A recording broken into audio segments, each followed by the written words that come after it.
it is an extremely dangerous moment because we're on a scale of escalation where there is a risk that you get continuing tit for tat, and that's why everyone from Secretary Blinken downwards and outwards is encouraging Israel to now not respond any further, because the danger if they do, then Iran will respond, and you go up the cycle of escalation.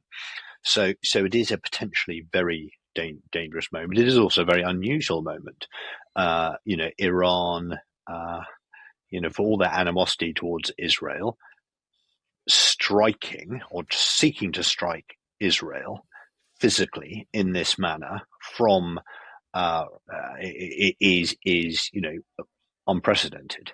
So that in itself makes it very dangerous. As you know, they typically like to operate on a proxy basis through their Quds Force, through Hamas, through Lebanese Hezbollah, and others. They don't typically strike using their own military forces in this way. So it's undoubtedly a very dangerous moment. That is not to say that risk of danger needs to manifest itself. Well, let's go through events chronologically and go back to the strike that probably led to this escalation, which of course was the suspected Israeli airstrike on the Iranian consulate in Damascus. First of all, do you think that was a legitimate target for the Israelis? I think the individuals, clearly you and I don't have access to the intelligence, but if we assume that the intelligence is valid and that those IRGC leaders were involved in facilitating and supporting attacks into Israel, then they are legitimate military targets. If that intelligence is there, and as I have no reason to doubt that they weren't, because we know how the IRGC operate. We know there's lots of attacks going into Israel, and they will be being orchestrated by IRGC. So if that is the case, then they're legitimate targets. The second question is, was it appropriate, wise to strike them in the consulate in Damascus? That is a separate question. I think the jury is out on that. You would like to think the Israelis only did that because they felt there was no alternative, and they couldn't strike them at any other time safely and securely. That is perhaps a little bit surprising, but again, we don't have access to the intelligence as to whether that was the case or not.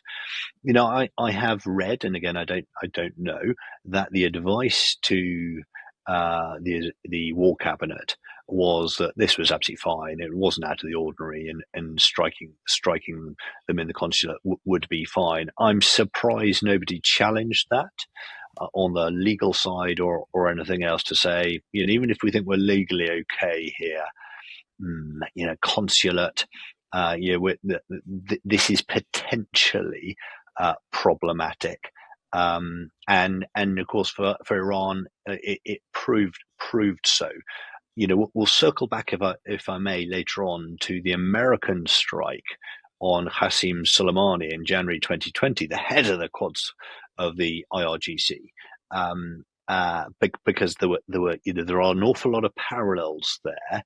Again, on that occasion, the Iranians were very unhappy with not only that Soleimani was killed, but also the circumstances and the location. He was struck on the dual carriageway out of Baghdad airport, and the Iraqi government were not unreasonably a little bit miffed about that. So I think there's two things. Were they legitimate targets? Yes, it would appear so. Was it wise to strike them in the consulate? Hard to know, but that's quite a tough decision to take. Yeah. So we've had a couple of indicators, haven't we?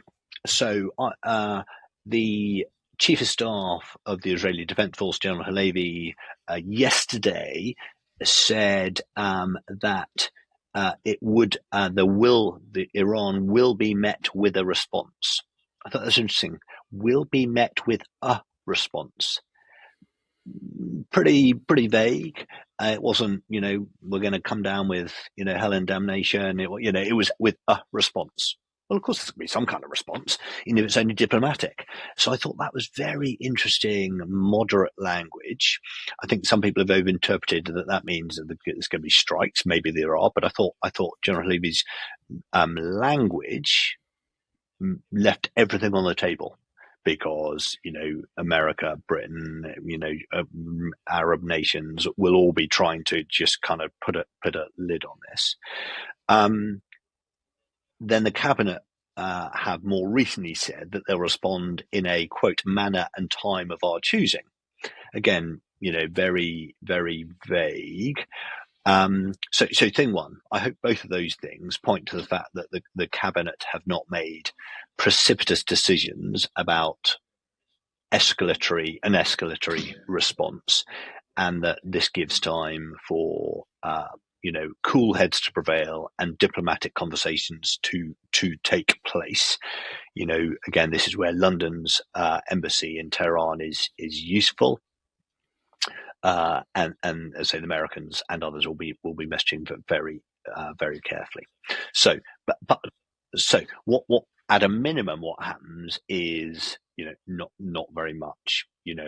There's some messaging, and just the whole thing just quietly eases away. Israel takes the win in terms of we've got greater unified support around us now than before, and probably then doubles down in terms of its efforts against Iranian proxies, Lebanese Hezbollah, and others. I think that's an option. I would hope it'll be towards that end of the spectrum, but it's just really hard to tell. Israel, Netanyahu has his own electorate to satisfy. They've just suffered. We shouldn't underestimate the scale of the attack that was launched against them. The fact they defeated it so categorically doesn't change the fact that it was launched against them, and they may feel they have to respond. So if they do, what's that look like?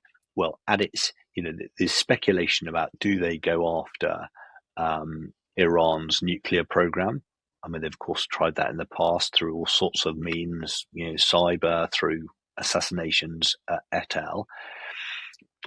I mean, that's certainly, that's an option. I think it's quite an extreme option, and I don't think it feels entirely germane to what's going on now. Going after Iran's nuclear program is very difficult. It's very heavily dispersed. It's deep underground. It's very hard to strike. And we have to remember Israel, meanwhile, are fighting a war in Gaza and on other fronts. And then they've got to somehow pull together this huge package to go to Iran. They've got finite capacity. So I think if it was a military response into Iran, it would be a more limited response that they felt, allows honor to be seen to be done, and that scores are even. By which I might mean, some kind of airstrike package against Iranian military targets, an air base or something.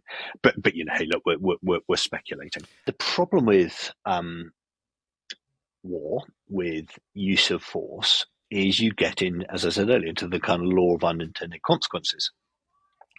And so one side conducts an act, a strike of some kind, a use of force, and it does so, it hopes, with a deterrent purpose.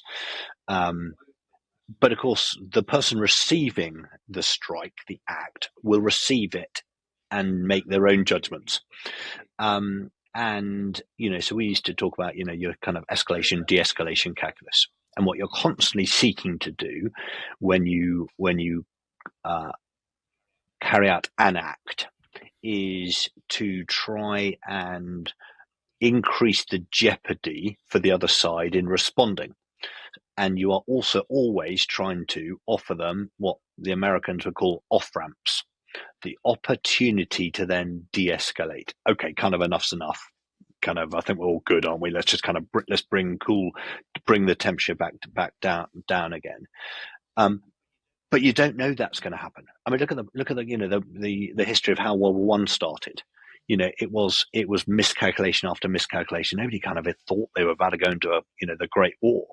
but the law of events took over. So as soon as you use force, you are opening up the opportunity for that to happen. So is there a danger of a wider escalation to regional conflict, drawing in America and others?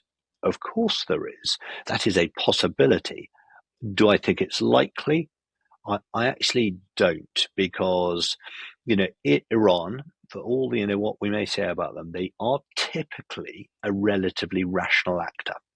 They were around Soleimani. I think they are in how they've acted since the October the 7th attack. They've been rational. They've been considered. They've been moderated in how they've been kind of irritating Israel, but no more. That's all rational. Israel, of course, feels existentially threatened. They always do by Iran, and Iran have just used military force against them. So there is a danger they will respond. But Israel know that they do need American support here. And the more they go toe-to-toe with Iran, the more they need American support. So I think America holds quite an important trump card here, probably more so than they do about what's going on in Gaza. So is there a risk? Yes. As soon as you start using force and throwing missiles around, there is a danger of escalation. Am I glass half empty or full? I'm glass half full that there may be a few more plays in this. But I think that this will find a balance. Thank you for watching Frontline for Times Radio. For more on global security and the war in Ukraine, you can listen to Times Radio, take out a digital subscription to the Times, and click subscribe on our YouTube channel.